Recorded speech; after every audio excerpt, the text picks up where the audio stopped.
இன்றைய தினம் கர்த்தராகிய இயேசு கிறிஸ்து உங்களுக்கு அருளிச் செய்த 1860 வருடத்தின் வேதாகம வசனம். புஸ்தகம் யோபு 28 அதிகாரம் 21 வசனம். ஏனெனில் அது ஜீவனுள்ளோர் எல்லாருடைய கண்களுக்கும் ஒழிந்ததும் ஆகாசத்து பறவைகளுக்கு மறைந்ததுமாயிருக்கின்றது.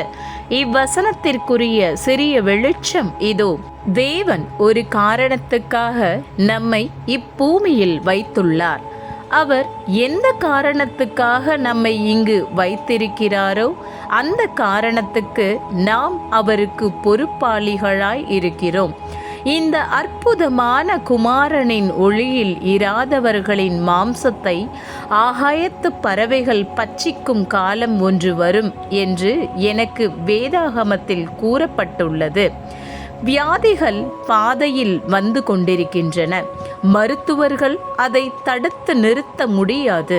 அது தேவனுடைய வாதைகள். இன்று நமக்குள்ள மருத்துவர்களை காட்டிலும் அதிக திறன் பெற்றிருந்த எகிப்திய மருத்துவர்களால் தேவனுடைய வாதைகளை தடுத்து நிறுத்த முடியவில்லை.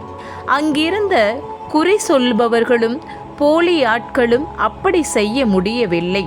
தேவனுடைய ஜனங்களை ஆட்டுக்குட்டியின் இரத்தத்தின் கீழ் ஒன்றாக சேர்த்து வைக்க தேவனுடைய வல்லமை அவசியமாய் இருந்தது.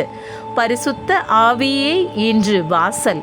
பரிசுத்த ஆவியே இன்றைய பாதுகாப்பு. ஆமேன். ஹல்லேலூயா.